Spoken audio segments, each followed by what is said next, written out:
Welcome to I Caught It on Audio. This is Ride or Die episode 10, Aerosmith, part 1, The Rise.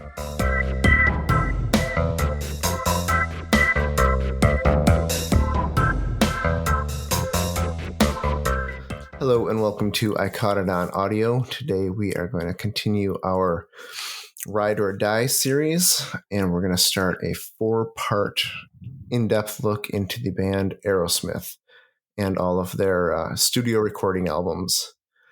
The first section here, we're going to be covering the albums Aerosmith, Get Your Wings, Toys in the Attic, and Rocks, with a few bonus tracks that are found on a couple of the live albums and the Pandora's Box compilation album that were released during this time period.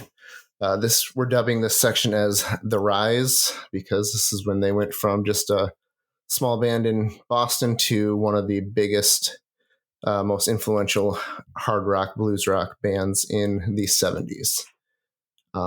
So my background from Aerosmith is I fell in love with the band as soon as I saw the Living on the Edge music video. I then proceeded to look into their old stuff, meaning Permanent Vacation and Pump, and then later realized that their old stuff was actually a decade and a half older than that even. And I went on to buy the Box of Fire and the Pandora's Box and just absolutely fell in love with the band. So this was not there was nothing new for me in this journey. But it was a lot of fun, especially this first section. So Zach, what's your background on Aerosmith? I kind of similarly when Get a Grip came out and those singles started hitting the airwaves, I really got into them, but never to the point where like I wanted to go beyond that album.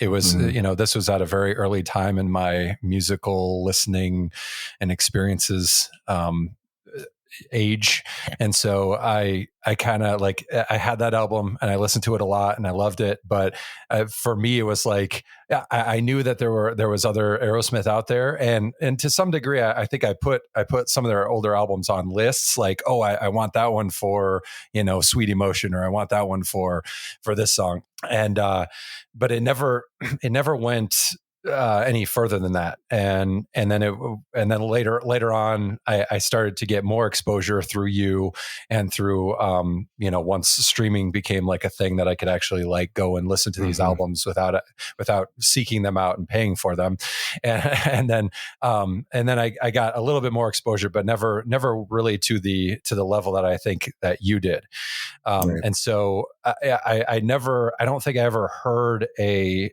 Aerosmith song on the radio that I didn't like, and in some cases I liked them a lot that I wanted to hear more of them, of those songs, but beyond that it was kind of like this, a lot of these albums I had listened to them in bits and pieces, but I had never really gone through them in this way, and so it was kind of a nice way of getting more acquainted with this band and understanding more about their history and where they came from. Dan, what is your experience? All right. So my introduction to Aerosmith was watching MTV in the late 80s. Ragdoll, Dude Looks Like a Lady, Love in an Elevator, all the stuff off of like Permanent Vacation and Pump, all the videos. And I liked them because all sort of rock music on MTV seemed cool to me, in a sort of non-personal way. I like, oh yeah, that's what music, that's what rock music is. That's cool, but they didn't really stand out particularly. And then when Get a Grip came out, that was a huge album. What was that, 94, I think? Yeah, that right. So 94. Yeah, we were like 15, and it was a it was another band that I liked, and this is right around the time that you got really fired up about Aerosmith, Dave, and I was like, yeah, Aerosmith's pretty good. I liked Crazy, Amazing, Crying, Living on the Edge. I was like, yeah, those are good. But it wasn't till I think later in that year, maybe a year later, something like that, when we drove out west, out to Colorado, Dave, and you brought Pandora's Box with you. And then I went from, Aerosmith is just another band that I like, but not there's nothing amazing or special about them, to being like, oh, this is really good. I mean, I remember reading the entire booklet with it in the car, and listening to those 3 discs over and over again, whenever you were willing to give them up, and so I could put them in my right. But that's when I really started getting excited about Aerosmith. And coming into this thing, in my mind, this is the best era of Aerosmith. I'm curious to see if I feel that way after we listen to everything that comes after this. Yeah. But I was very, very familiar with this stretch in particular of Aerosmith, especially the stuff on Pandora's Box, which is some of each of these albums. And then I've always loved the first one, the self-titled. So I've listened to that particular one a ton. And the other ones, everybody knows the big hits off of, Rocks and Toys in the Attic. And I've always liked those, but I didn't spend quite as much time with their other tracks on there. And I never really liked Get Your Wings that much, but we'll talk about that when we're getting into individual albums as we go along here. So yeah, the first album, Aerosmith's debut album, is their self-titled album. And it's got probably their most recognizable song, Dream On it. And if I remember right, when that album was released, it got absolutely no support from the record company. So it just didn't get any airplay. So it kind of was a flop until it was re-released when Toys in the Attic became a hit. And you're talking about Dream On, right? When they re-released Dream On. Yeah. Dream On is their most recognizable, absolutely. And but like you said, Dan, this is a solid album. Its production level is kind of low, and it definitely feels unenthusiastic in that regard. Yeah, but it's just some great blues rock songwriting with a whole lot of attitude, and I love every minute of it. What do you think about Aerosmith, the debut album, Zach? Yeah, I'm the same way. And when we did the Is This Song Good episode for Moving Out, I listened to some of the other tracks on it at that time, and yeah, it's a phenomenal album. I think that the biggest thing that I can hear is like the hunger of the band. They're writing and they're playing, and they're trying their hardest to get out there and to get recognized and to succeed. And that, I think that comes through on the whole thing. Like they haven't settled into any sort of comfort zone. They haven't really fully found their exact voice, but they're giving it their all. And whether it's Mamakin, Moving Out, Dream On, all those songs, you could just feel like how hungry they are for being this great band, being this successful thing. And yeah, the production isn't great.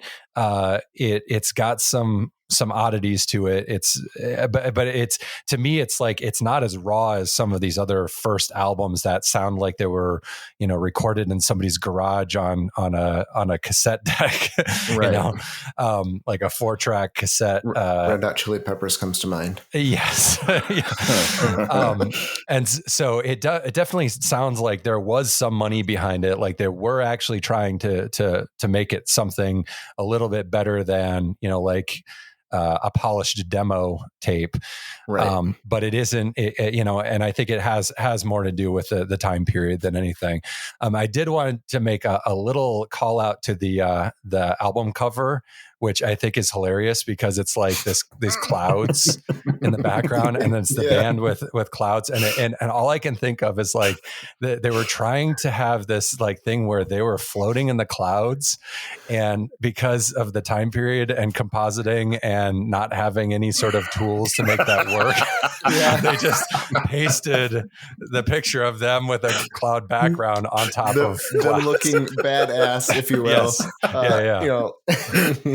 and I absolutely love it because it's totally like it totally shows it's the time. terrible. It's terrible, it's amazing. but is it worse than the Get Your Wings cover or not? That's the question. They're both amazing. That's true. Yeah. So Dan, what do you, I mean, you spoke about this I love this album. Coming into this is my favorite Aerosmith album. We'll see if that holds up all the way through, but that's how I've always felt. And you're absolutely right about the production. It's very like lean and dry. There's like no reverb anywhere on the drums, I think. Right. I mean, it doesn't sound like it. And I don't know that modernizing the production would make it better or worse for me. I really don't know. I just know that these songs sound right to me. And I maybe it's just the strength of the songs. I went through and jotted down. Oh, go ahead. A lot Dave. of them got remastered for the Pandora's Box and for singles. Like the Pandora's Box doesn't have the album version for many of the songs. It's got alternate remastered versions. So you may be more familiar with those because that's probably where you heard them originally, and then just conflated. Couldn't tell the difference because you haven't heard them back to back. They don't sound different enough to me for me to really have noticed that. That makes sense that they remastered them. But when I listen to, I mean, I have this on record, like a vinyl, and when I listen to that, it's great. When I listen to the versions that we selected, the original versions, it's great. And when I listened to the Pandora's Box, that was my first interaction with it. It was great. I don't really really notice a difference. So, for whatever that's worth, go on each of these albums. I wrote down my favorite songs, like sort of highlights, to cite, but it was all the songs on this one. So there's no real point. My favorites though, if you had to pick one, Moving Out is probably my favorite. But my other like right up there ones are, of course, Dream On. As overplayed as it's been, I think it really holds up well. It's such a good song. That would be my, if I had to pick one. But you're right. There's 4 or 5 that would make the, if I had to pick, 2. Yeah, and I think, go ahead. I was listening to these albums in the car, and Oliver was like, "Hey, I know that song," and I was like, "Where did you hear it?" And he was like, "Oh, it was in Fortnite or I don't know, something he was exposed to." And I was like, "Seriously?" So I mean, that's how ubiquitous that Dream On song is, and how great it is. Like it really is that good. It's an amazing song. The cool the story goes that it was written by, when he was a teenager, Steven Tyler, when he was a teenager on piano. Steinway piano. That's why it has that sort of back and forth, and they really leaned into the hard panning on this album with the 2 guitars, which I love. I love that. I know that's an older style of doing it, but it's very, very evident in late 60s, early 70s, right when it was, just becoming a big thing. Everything was in stereo, and they realized they could do fun things with it. So when you have 2 great guitar players like Whitford and Perry, it's awesome to hear the separate guitars, jumping off of each other. So, but yeah, I think the super, like it sounds, I think this album sounds dated, but like in the best possible way. And I think that works to the Dream On's favor. It's so simple. Yep. We'll get to the power ballad on Toys in the Attic later, but there's a real contrast there with the approach and production. So we've got a few bonus tracks that I tacked on to that I attribute to this album. There's the When I Needed You, the Chain Reaction song, Steven Tyler's first band. And then the On the Road Again, which was, I guess, never got released. It was released on the Pandora's Box set, but is recorded during the same session as this. And then I've got the 2 live tracks, I Ain't Got You and Mother Popcorn, which were recorded, shortly after this we recorded live shortly after this. What did you guys think of those? Chain Reaction those is, are probably you've never heard unless you've been in the car with me and I've had it on. Yeah, the When I Needed You one is really interesting because it doesn't really sound anything. It sounds very 60s, and it doesn't really sound like Aerosmith, obviously, because it's a completely different band, different musicians, other than Steven Tallarico. Right? Steve Talley on this album. Yeah. Steve Tallywhacker. Tallywhacker. I also really liked the AC/DC singing at the end of On the Road Again. That really like high whatever. Yeah. I don't know what that was. Right. That screechy type. Yeah. That was fun. Well, he's just awesome. He's such an amazing singer. The way he like gets up there and then like weaves his way down back into the On the Road Again is amazing. Not many people that can do that. It's not I love the lyrics. I love the storytelling of On the Road Again. It's just, he's coming home and he's looking forward to dinner being ready for him. And then the door's locked and he can't get in. So he goes to the window and she hasn't even put his dinner into the pot yet. It's like, guess I'm on the road again. Yeah. Go to the next house. Now, as far as I could tell, this is a cover. On the Road Again's a cover. I think it is, yeah. Yeah. John Sebastian, I wrote down, who is in The Lovin' Spoonful. Do You Believe in Magic and stuff like that from the 60s. Mm-hmm. But yeah, I enjoy all of these. The Mother Popcorn is very clearly a James Brown song. Yep. And it's super cool. But like I was kind of thinking, if as good as Steven Tyler is, this is James Brown's like alley. And no doubt about it. But it was good. The Ain't Got You, that's a cool one. That's not a super standout one, but I wrote the exact same thing down, Zach, about When I Needed You, that it has a real 60s sound. And I've always loved that one. I mean, it's the opener on Pandora's Box. Yep. So I've always enjoyed that one quite a bit.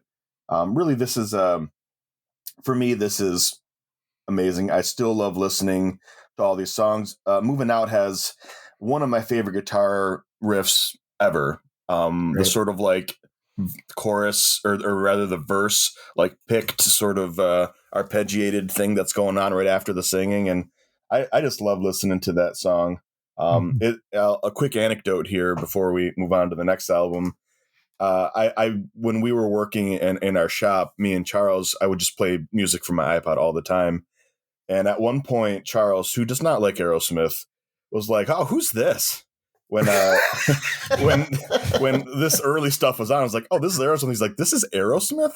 What are you? What?" And so I played a whole bunch of the early stuff for him. He's like, "This is really good. Yeah. I really like this." I was like, "Yeah, they sound so different in the '80s and then the '90s, but for me, this is my favorite. So far, we'll see if it holds up, but this is my favorite stuff."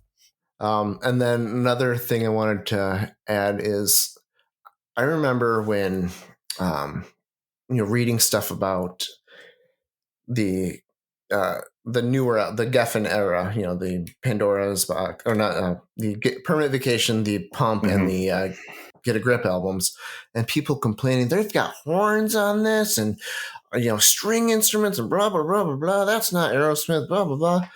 And it's like, guys, if you knew anything about Aerosmith, on their very first album, they had a sax player on Mama Kin and Write Me a Letter, Yeah. And I mean, and clearly he even, played with them out on tour in those early days, because that's who's playing on, they bring him out on Mother Popcorn, right? Mother Popcorn. Yeah. So it's like, it was there. Utilized in a very different way later on. Yes. You can certainly make the argument their style of songwriting changed dramatically, but it wasn't like we've never heard, horns with Aerosmith before this, So up next, we've got Get Your Wings. We've got this is one of my favorite starts to an album, with the Same Old Song and Dance. Honestly, the next 3 albums are some of my favorite starts to an album, but I love the way Same Old Song and Dance starts. Just it's like we're here and we're going to do this again, and we're going to do it better. It's a fun little intro to the whole idea of the album. And then you've got my favorite song from the album, and this is probably what got me really into looking into what Aerosmith did, and that's "Train Kept a Rollin'," which is, I believe, it's a Yardbirds song. Yep, is that right? Yep. Yeah. It's a great cover, and it just shows their mastery over performing songs. And we get this through the whole catalog of their music, where they've got great covers on. I agree. On all of their albums. Like on the first one, it was, I think, "Walking the Dog" was the cover. Mm-hmm. And then you've got what's one of my favorite ballads of theirs is "Seasons of Wither." It's on this one too. Yeah, that's a good one. So good. So yeah, what are your thoughts on this one? Oh, and just we'll do a little background information real quick before we get going. So the first album was released in 73, January of 73. And then this one was released just over a year later in March of 74. And now we've switched to Jack Douglas as the producer. So that's our biggest change here. And it definitely shows. So what are you guys' thoughts on Get Your Wings, other than the amazing cover art? I really liked Lord of the Thighs. Yes. So it just cracked me up with the song title, but then like actually got into the music. It really was enjoyable. I think overall this one was probably the hardest of the four for me to really get into and enjoy. But once I did, it's got some real gems. Like you were saying, Same Old Song and Dance, Seasons of Wither, Train Kept a Rollin'. I also like the SOS Too Bad song. That one was interesting. That was a single also. And so it was not quite as easy to slip into as some of these other ones. But it's got some moments, and I think there was definitely a big step up on the production from the last one. They've the sound has a little bit more of a fullness in there, and probably attributed to adding reverb onto the drums and things like that, or balancing things out a little bit better. I didn't really feel like this one kind of pushed any envelope. Like it was kind of like just doing its thing, and they were it's kind of like the sophomore slump type of thing maybe going on a little bit, but I definitely thought that Steven Tyler, he was really finding his voice more, and like he was really starting to get a lot more of that what do you call it? It's just kind of like his, like you could hear the rock god attitude starting to come out, the swagger. Yeah. So what are your thoughts, Dan? Well, this, like I mentioned, I always thought of this as the quote bad early album. So I was really curious to sit with it and listen to it a bunch of times. I actually found it, Zach, more adventurous. They were going for some stuff. They were expanding their palette, rather than just doing the same thing. I would say that it's not entirely successful. It's a little up and down at its best. I've always, on my list of highlight songs, that I've got Same Old Song and Dance. I've always liked that one. I've got Lord of the Thighs, which all right. So it's a great song. I love the guitar riff on Lord of the Thighs. Wonderful. It's awesome. I read an anecdote in my extensive Wikipedia research that said that Steven Tyler was quoted later as being like, "Oh, the critics hated it that I was making a literary reference to Lord of the Flies." And it's like, and that really pissed him off. They didn't think we were that smart. I was like, I don't know if that's what annoyed people about Lord of the Thighs being the title, but all right, whatever. It's a hilariously bad title for a song, but it's a pretty good song. And I really like that riff. I really liked "Woman of the World." They kind of bring the acoustic guitar sound in there a little bit, which they have. I don't know if they even did it all in the first album. I don't think they did. Yeah, "Train Kept a Rollin'" has always been a personal favorite.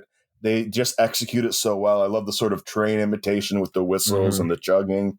It's great. It's interesting that they put, as I read, I was pretty sure it was a studio recording, but there's that crowd noise at the end. Yeah. it was just a transition, or I don't know what they were trying to do, but that was kind of weird, I thought. But it works for the song. It makes it feel more alive, I guess, in a way. And then my thoughts on the two kind of signature songs from this album. I think that most people would point to. You guys both like Seasons of Wither. Joe Perry said it's his favorite Aerosmith ballad. Right. At one point. I think it's okay. I just think that I find the lyrics a little weak on it. And that's always they just stood out as bothering me a little bit. Like, he can be very sort of clever, and sometimes the lyrics are good. Most of the time I don't pay that much attention to what he's saying, but every once in a while it jumps out and I'm like, what are you doing? You know, and that's how I felt about this one. I just find it slightly distracting. And then the same can be said for Pandora's Box, which I both love and hate at the same time. The song Pandora's Box. There's Sweet something about Pandora. it. Yeah. I never knew how to feel about that song, because there was something I always liked about it, but also didn't like. And I think there's something sort of forced about the lyrics in the song. So I'm going to just mention a couple of things here. Just for fun. Some of the writing, when I'm in heat and someone gets an ocean, I jump to my feet and hoof it to the ocean. It's like, just weird. Yep. And when I hit the beach, when no one gives a hoot, nobody ever even wears a suit. I'm like, all right. Like, yeah. Ladies there look so proud because they know they're so well endowed. I'm like, all right. It's fine. It's very Aerosmith, but like to the point that I find distracting. And then, of course, the absolute best and worst innuendo of Steven Tyler's career is, what was it? Now I ain't what you call a city slicker or claim to fame to be a slitty licker. I have real trouble enjoying the song when that pops up. I'm like, oh my God. But like, I also kind of enjoy the song. It's like, I don't know. I feel weird about it. That always jumped out at me listening back when I was 15, and now listening to it again, I was like, oh my God, it's so Aerosmith. It's so Steven Tyler. It's almost too much for me, but I actually think I like this. I appreciate this album more, having spent time really concentrating on it. I don't think it's as good as the first, but the highs are pretty high. I just think it has more songs where I'm like, I don't know. I could skip this one. That's kind of how I feel about it. But overall, pretty good. You know, I am a fan of T-shirts with V-necks and ties. So gotta love the cover of that. I also thought it was interesting that their first attempt at a stylized logo, the hairy bat logo. You're like, okay, you're trying to do something, because the first album just had the block letters with the wing on the end, which is a little boring, but it's almost there. Yeah, you're like, okay, that's a step in the right direction, but like it looks pretty chintzy compared to what we would see on the next album's cover. And if you guys are ready to move on to I just wanted to toys. Also add Rattlesnake Shake was recorded live at a radio station right around the time that this album was released. And that's an old Peter Green era Fleetwood Mac song. And I absolutely love that track. And that's a good album. That's what I consider a good Fleetwood Mac. And I think Aerosmith did an amazing job covering it.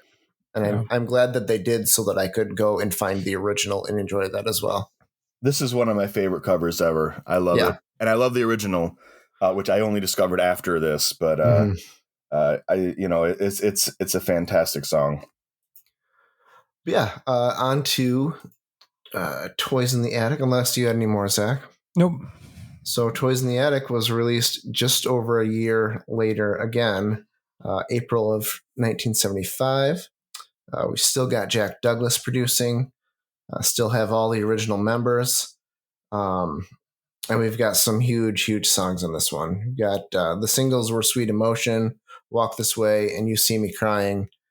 But that's just the beginning. I mean, you've got Toys in the Attic, Uncle Salty, Aerosmith's first, or Steven Tyler's first acknowledgement, a song about abused women, which seems to be a theme throughout his lyric writing career. You've got another great cover of Big 10-inch record. Sorry, I'll make sure to include that part. And then just other great songs like Round and Round and Adam's Apple's Interesting, and then No More, No More. I mean, it's a phenomenal album, top to bottom. We've got horns and orchestras and piano and all kinds of fun things going on in this album that just make it one of the best rock albums of all time. What are you guys thinking about this one?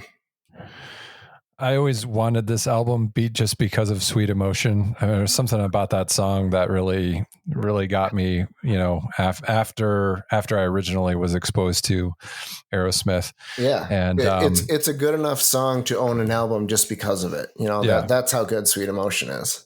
And I'm kind of regretting that I never picked this up because it really is that good. All the ones that you mentioned, I think Round and Round is one of my favorite, like non-album or non-single tracks. Yeah. But it's really solid. Like this, I think this really solidified them as true hard rock legends. And it's definitely a classic for the ages, whether it's the singles or the non-single tracks, it just from start to finish, it's really awesome. I love it to pieces. What do you think, Dan? Yes, I always liked this album. It was always on my list of best Aerosmith albums. And it's interesting. Walk This Way and Sweet Emotion. I love Sweet Emotion because it's got a super cool bass part. And Walk This Way, those two songs have been played so much. But I think they're better songs than I tend to give them credit for when I sit down and concentrate on them, because like the guitar riffs are so good, like in them. Like it's more going on than you think, Masterful guitar play. I mean, just shows that Joe Perry is among the elite, and even Brad Whitford is an amazing guitarist. Just incredible guitar play. Yeah, I just like the little like riffs that you don't like, because everyone knows like the sort of the main riff, of each of those songs. Like with Walk This Way, it's the da da da da da da da, and Sweet Emotion is the bass part. But like the verse riffs in both of those songs are so good. They're really great songs, and yes, they get played a lot. And so sometimes I don't get excited about them, but and especially in the context of the album, when you're like in an Aerosmith mode, they're really great. Other highlights for me, I've always loved Toys in the Attic. I just love how hard and fast it is. It's just so driving. Great song. Another great opener. Yeah, great opener. Great opener. Really sets the tone. Big 10-inch record is we always laughed at that one back when we were teenagers because penis jokes are funny, and it's still kind of funny now to me because I'm a child still. Well, it's the double entendre is just so good in it, It's persistent and it's subtle it ain't, but that's all right. I can't imagine subtle Aerosmith. It just wouldn't work. No. The big band jazzy sound is really cool. I didn't remember it being quite that jazzy because I haven't listened to that one for years. Well, it's a cover of an old blues standard, I think. Yeah, and they kept I think but I don't know what the original sounded like. Honestly, I didn't go back and look it up, but I just thought the sort of big band sound was really cool. No More, No More. I've always liked that one. I love the sort of the No More, No More chorus. And I always think that song sounds like it could have been lifted off Get Your Wings. It just has that feel to it. I don't know how to put my finger on that, but that's how it feels. Round and Round is awesome. It doesn't seem to be that interesting at first, but it kind of builds up. I love it when they start going to the round and round and round and they just keep looping it. And I think that's a really cool, it's got a very different production sound, which adds some variety. The song that I don't like is You See Me Crying.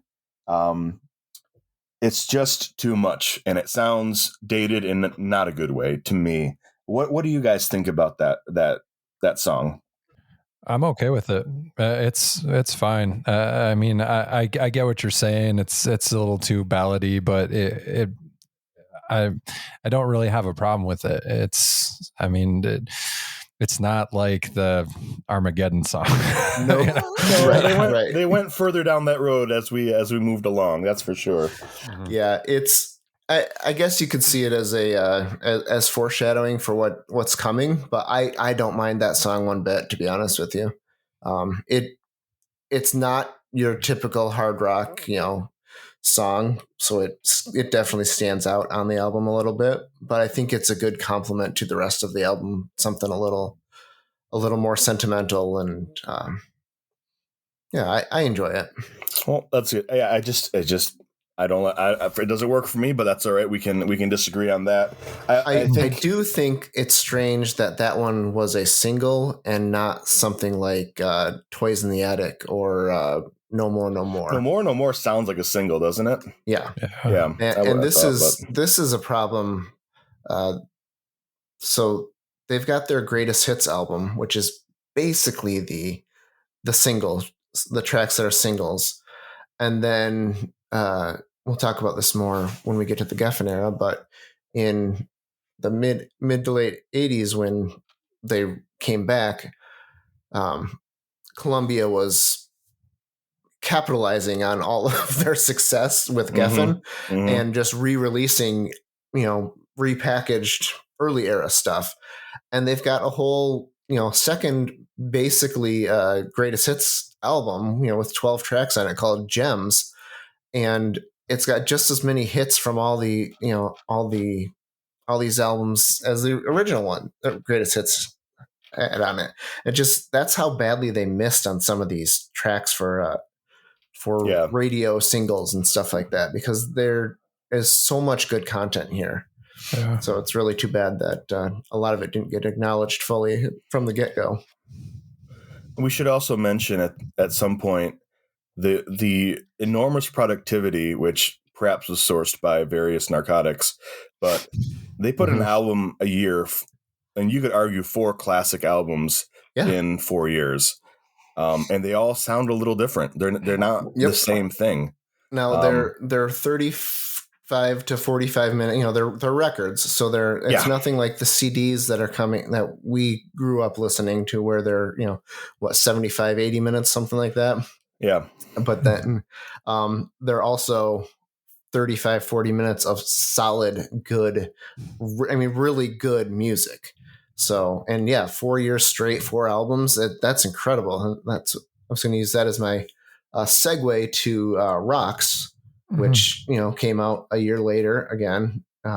What about the between tracks, Soul Saver and Helter Skelter? Soul Saver. I was trying to find my note on that. I couldn't find it. Helter Skelter, I think, was a cover they did for. Obviously, that's a Beatles song. Yeah. And I forget why they did that. I was trying to find that info. Let me see if I can. It was a good cover. I liked it. It's a wild cover, Yes. I mean, I don't mean like it's crazy that they did the cover. I mean, like it embraces the name of the title. It feels on the edge, which I think the first time I heard it, that was on Pandora's Box, right? Yeah. First time I heard it, I was like, oh, this is that U2 song. U2 definitely borrowed their style of covering, although it's clearly not as wild because they're not really capable of that. Yeah. But there's a lot of similarities to I know they're both covers, but they definitely have some DNA that they share with the interpretation. I'm sure they must have heard that version when they decided to cover it on Rattle and Hum. I don't want that. Let's see here. Helter Skelter was, I want to say it was for a movie. Oh yeah, it was for something. What was that again? I came across that too when I was looking around. Time to get the editing software out as we okay flip around here. Oh yeah, Lonely Hearts Club Band soundtrack. Oh no! Sorry, I got that wrong. It's a previously unreleased song. Okay, so here, Helter Skelter was a previously unreleased song from the Toys in the Attic sessions, and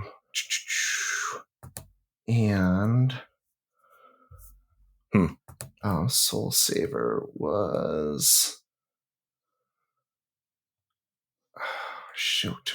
Yeah, I was curious why you tossed Soul Saver on there. It's a cool little snippet, but it's just an idea. It's not really even a song. That's one of just the little minute long. Yeah, it was like 55 seconds or something like that. Yeah. Right. There's a bunch of those in the next one. Soul Saver. Yeah, I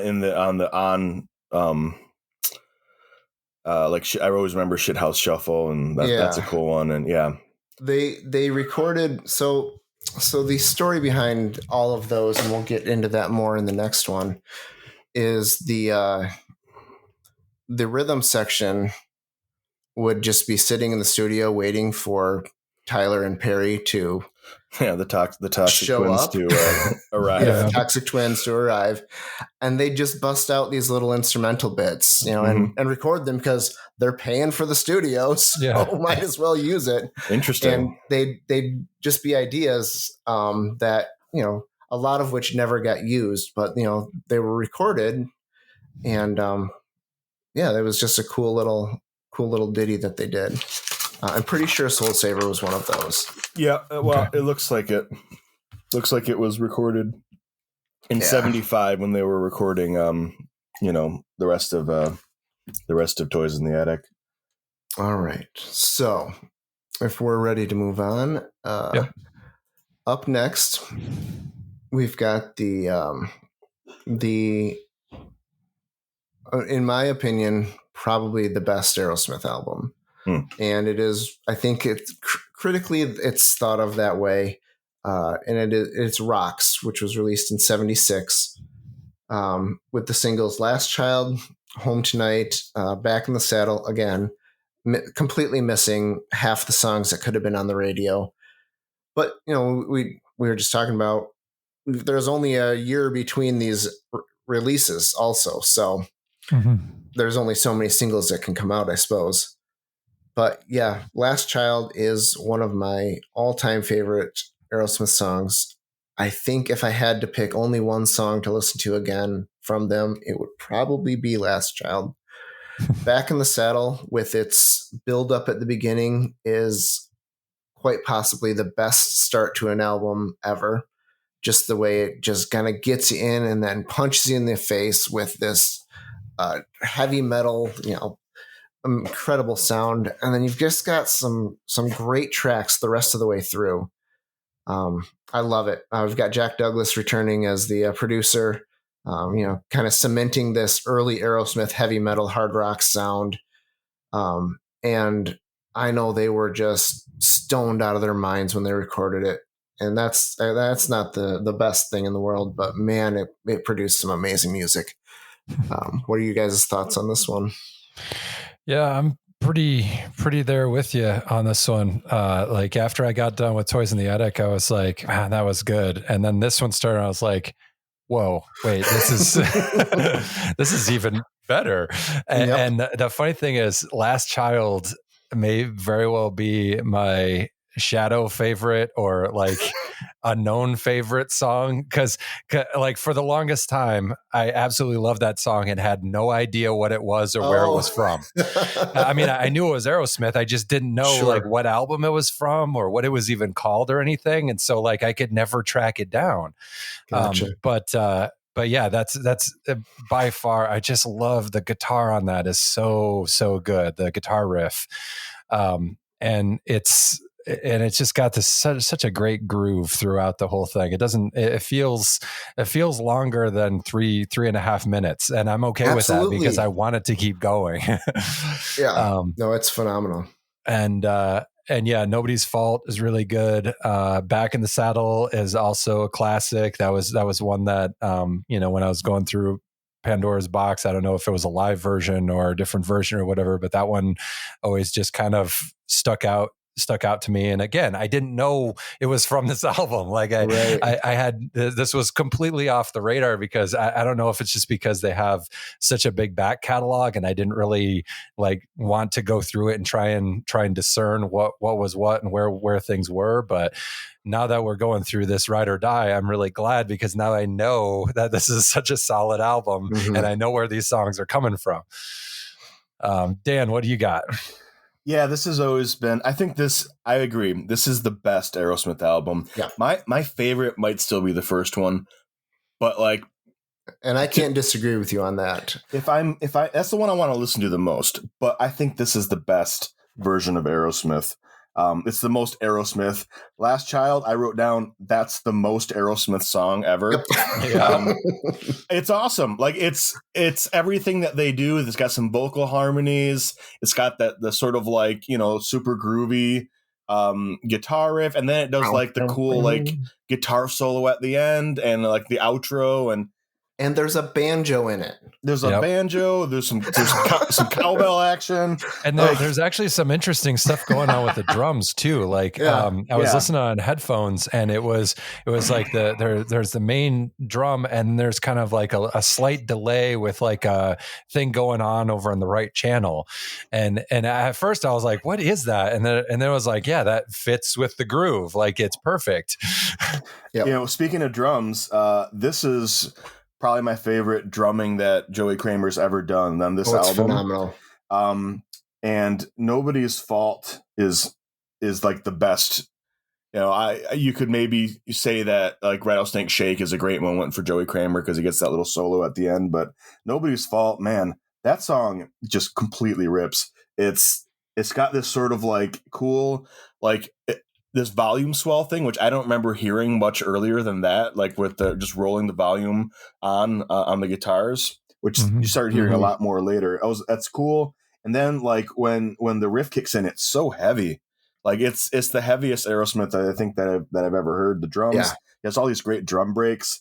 It's just that I love the driving Aerosmith where it's really fast and it's just going. Back in the Saddle, I've always loved that one. It's it's a little kooky with like the themes. There's some funny stories about them trying to make a bullwhip crack and then hurting themselves in the studio. they ended up just like snapping a guitar cable cord and then like putting a pop gun or something, cap gun to imitate it, which is funny. But like, man, that is such an unconventional guitar riff. Like the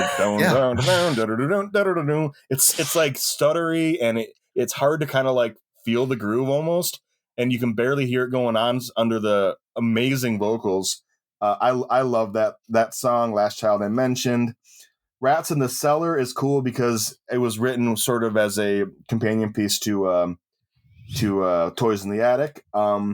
And the song really sets off near the end when the harmonica and there's this big buildup going on. Super cool. I always like the outro to the Sick as a Dog. Get the Let Out's got a cool outro. They all end so well. Yep. I wrote down all my favorite songs from this album, and it's pretty much all which of is them. just a track list. Yeah. Licking the Promise for some reason on the little harmony parts reminded me of the Ramones, which is strange. Yeah. That's really apt actually. I can totally hear why. That. Yeah. And then we get a Joe Perry solo composition where he gets to sing mostly lead combination. Yeah, which is a he's not a great singer. He's never been a great singer. Well, he sings well with he's Steve a B tier singer is what he is. But you've got an S tier singer as your front man. So why are you singing Joe Perry? Sorry. It's a cool song. It also has a funny line where he says he's walking on Gucci and wearing Yves Saint Laurent. But his clothes are falling off because he's so goddamn gaunt or something like that, which cracks me up. So that's got its good moments. For me, the weakest song, and maybe it's just that Dream On is such a perfect rock ballad that I feel like they never quite reach that limit. But Home Tonight is for me a much better version of You See Me Crying. That's fair. I like it. I just don't like it as much as the other ones. Yeah. Did you guys think that's the thing I thought of when I was listening to Home Tonight was this sounds like it came off of Get a Grip. It would fit on Get a Grip. Yeah, like it just had that feel to it. I don't know. But yeah, I love this album. It even surpassed my memory and expectation. I just love how hard, fast, and heavy most of the album is. It's just great. And I do think it gets overlooked. I know it wasn't super well received when it came out because it was considered a weaker follow-up to to Toys. But I think since though it's been revered as even better than Toys. Since it's sort of seen the way that we're talking about it, but there's fewer radio sounding songs on here, but I think I like it a little bit. I think I like it better. So hard rock. So its peak position on the Billboard 200 was 3, whereas Toys in the Attic was only 11. But the biggest difference I'm seeing here is that Rocks went 4 platinum, whereas Toys in the Attic went 9 platinum. Yeah. So there was a lot more units sold on Toys than there was Rocks. It just has a bigger footprint in the popular conscience because of Sweet Emotion and Walk This Way, especially when they did the Run DMC version, in the 80s, and that boosted up. And I think it's a more accessible album. It's more radio friendly. Like the singles, let's see, what was Back in the Saddle and Last Child? What was the other single on Rocks? On Rocks, it was Home Tonight. Home Tonight. Yeah, they love the ballad. But listen, the lesson that they learned from their first album is that ballads are a good way for them to go, so it makes sense. But Last and Child and Back in the Saddle get radio play still, but not nearly as much as like the top. They're probably outside the top 10 Aerosmith songs that you hear on classic rock radio, I would say. Right. Even though you do still hear them. So it just doesn't have as big of a footprint. But if you made me choose between the debut and Rocks, I could only listen to one. It would be very, very difficult. Absolutely. Probably choose the first one, but I'd be pissed that I couldn't listen to Rocks. So that's where I wanted to go next. If you had one album with you, which one do you take? So Dan, you would take Aerosmith? I think I would, but it's very close with Rocks. Zach, how about you? I'm going Rocks. Yep. Yeah, I think I've got to go with Rocks, even though it's a real tough choice. But I think Last Child is, for me, is a better high than Dream On is on Aerosmith. Mm-hmm. So I think that's the way I'm going. So let's do another quick thing here. Rank the 4 albums in your preferred order. I'll go first. For me, it's self-titled, Rocks, Toys, and then Get Your Wings. Zach, what's yours? I would do Rocks, self-titled, Toys, Get Your Wings. Yeah, I'm with Zach. I would do it the same way. Rocks, self-titled, Toys in the Attic, then Get Your Wings. Yeah, I think we largely feel similar on this. Yeah, and you know what? Get Your Wings is an amazing album too. I have no complaints about that album. I think it's better than I gave it credit for. It's just not as good as the others. It's not on the. Yeah. I think they were still searching about, and I feel like they got their best stuff out on the first album, and then they were trying to figure out where to go next on Get Your Wings, and they really nailed it on Toys in the Attic, and then improved on it even further with Rocks. Mm-hmm. I think if you were to try and put together a better first 4 albums from any band, I don't know that I could do it personally. That is an interesting challenge, which I'm sure we can't think of off the top of our heads, but I'm sure some people would say some like Beatles, who are Beatles apologists. Sure. I don't know. Probably that's Zeppelin. Fine. Yeah, maybe Rolling Stones, but even I think even the Beatles has such a dramatic sound change. Mm-hmm. I think the Rolling Stones also had the sort of early 60s thing where they were doing like a bunch of like soul and R&B covers, and then they got their voice later. Zeppelin's probably the best argument. But honestly, I think the albums are a little outside of Get Your Wings. The other albums are more consistent because some of the Zeppelin albums I could walk away from a decent amount of the songs. But I would say that, if I'm trying to choose between, Zeppelin 4 and Rocks, well, that's awfully tough. That's very tough. But I think if you look at self-titled and one I would take self-titled. I'll take Aerosmith, and with 3, I think I'd take 2 over Get Your Wings. I think I would, but I would take Toys in the Attic over 3 for sure. Yeah. I think that's the closest argument that comes off the top of the head. I think you're right, Dave. That's the best comparison, but gosh, there may be a better first 4 out there, but right. I don't know. and if you only got one song, which song do you choose out of these 4 albums? Oh. I still got to go with Last Child. Yeah, that's mine too. I'm going Moving Out. All right. But I can see Last that. Child's up there. I think Last Child sounds more like Aerosmith. I don't even know if Moving Out's my favorite song on the first album is the other thing. Because One Way Street's freaking sweet, you know? Yeah. Dream On's amazing, but yeah, I'll probably go Moving Out. I just enjoy that one so much. All right. You guys have anything else? No, what a great start. I assume that each of the next three listening sessions will be just as enjoyable. Yeah. No drop in quality coming, right? In the next session, we are going to be talking about Draw the Line, Night in the Ruts, also affectionately referred to as Right in the Nuts, Rock in a Hard Place, and Done with Mirrors. And this section has affectionately been dubbed The Fall.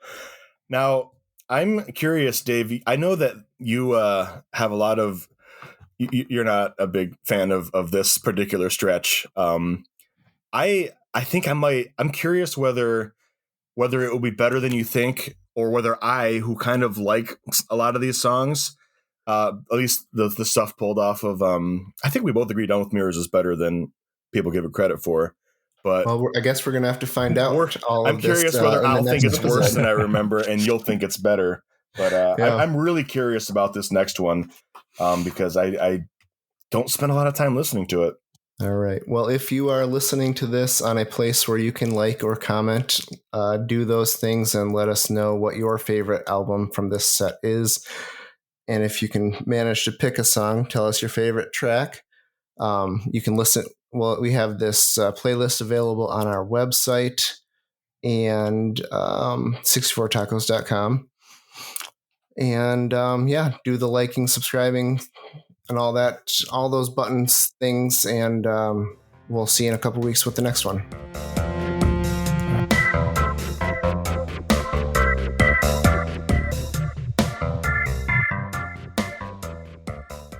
I caught it on audio.